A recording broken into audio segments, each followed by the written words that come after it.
नमस्कार, मैं हाजिर हूं आपके सामने फिर एक महत्वपूर्ण अर्थव्यवस्था का विषय लेकर, खास तौर पर कृषि का विषय लेकर। हमारे यूपीपीसीएस मेंस की तैयारी करने वाले छात्र छात्राओं को पता होगा कि यूपीपीसीएस के निबंध के पर्चे में कृषि एक विषय अलग से रेखांकित किया गया है, जिसमें निबंध या और तरह के डिस्कशंस संभावित हो सकते हैं एग्जामिनेशन में। और कृषि को लेके आजकल एक बहुत महत्वपूर्ण डिबेट चल रही है, उससे हमें वाकिफ होना चाहिए, उसको समझना चाहिए। एक बहुत महत्वपूर्ण कृषि अर्थशास्त्री हैं देश के अंदर, प्रोफेसर अशोक गुलाटी। अशोक गुलाटी साहब ने एक बहुत महत्वपूर्ण सुझाव दिया है। उस सुझाव पे चिंतन चर्चा होनी चाहिए और चिंतन चर्चा के बाद जिस तरह का विश्लेषण सामने आए उस पर अमल होना चाहिए। लेकिन वो मसला क्या है, ये हम थोड़ा समझने की कोशिश करेंगे। एक कृषि का पक्ष यह है कि किसान को उसकी फसल का दाम नहीं मिलता, उचित दाम नहीं मिलता। कई मामलों में मिनिमम सपोर्ट प्राइस, न्यूनतम समर्थन मूल्य भी उसको नहीं मिलता। वो सिर्फ कागज पे रखा रह जाने वाला एक ऐसा आंकड़ा है जिसका कोई बहुत ज्यादा मतलब दिखाई नहीं देता।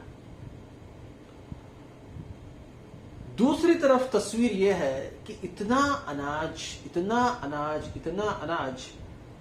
भारतीय गोदामों में है, फूड कॉरपोरेशन ऑफ इंडिया के गोदामों में है, कि जरूरत का लगभग 2 गुने से भी ज्यादा।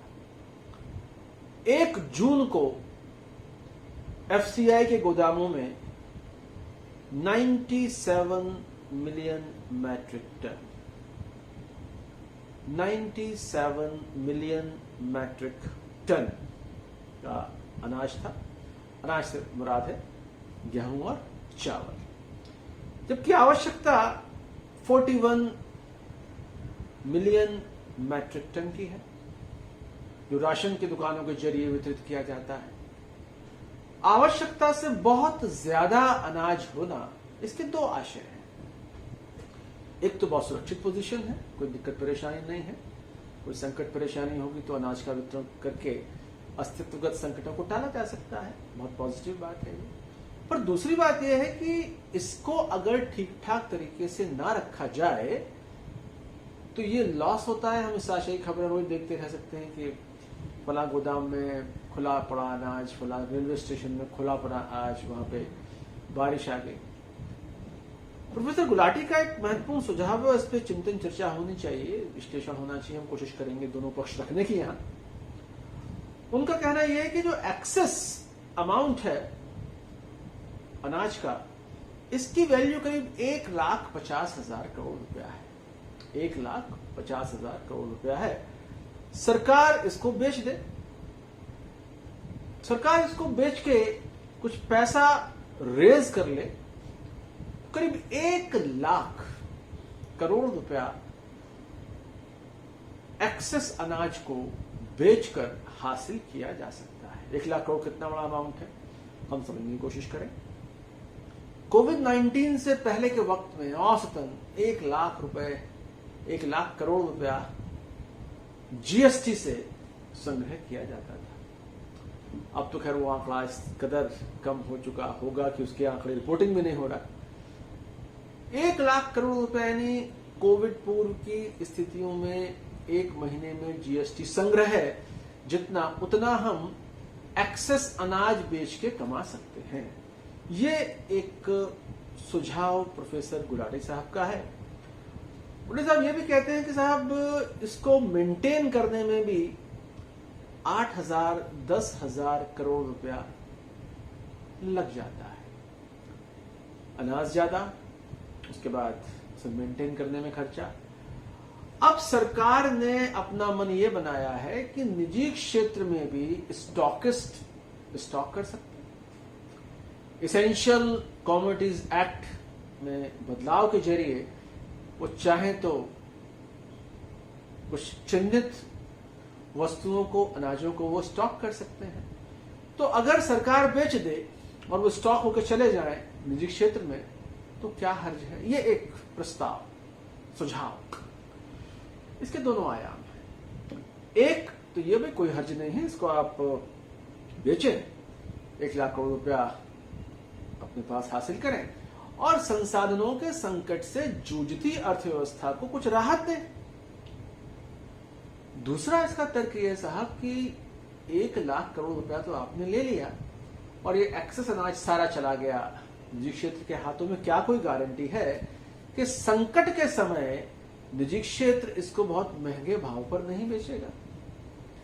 अब इसका जवाब यह हो सकता है साहब कि सरकार के पास हमेशा ये ताकत है, हमेशा ये शक्ति है कि वो एक्सेप्शनल अपवाद स्वरूप स्थितियों को रेखांकित करते हुए निजी क्षेत्र के गेहूं चावल को अपने हाथ में ले सकती है। तथ्यों और तर्कों की रोशनी में इसको देखें तो ये बात साफ होती है कि भारत का निजी क्षेत्र लाभ के लिए कार्य करने वाले संस्थानों में से है।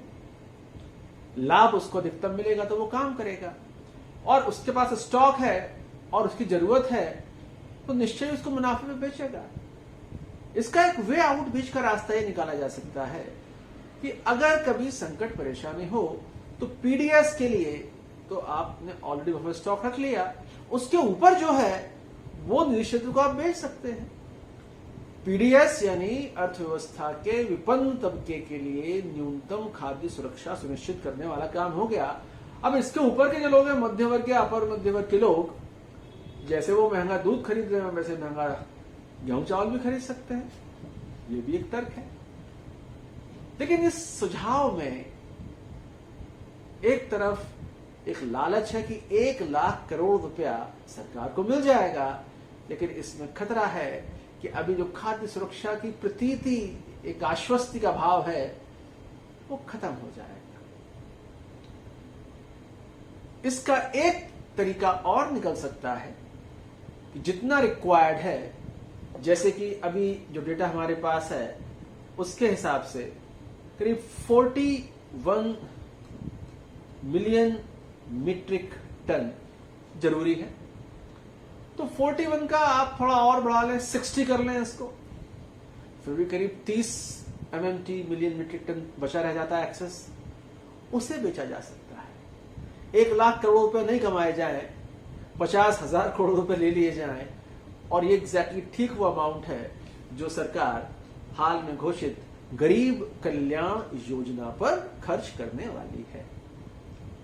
तो एक बीच का रास्ता निकाला जाए, प्रोफेसर गुलाटी साहब की बात सुनी जाए, इस पर आयोग बने, समिति बने जो बहुत तेज गति से इसके सारे पहलुओं पर विचार करते हुए इस पर फैसला ले, क्योंकि प्रोफेसर गुलाटी के तर्क में दम है।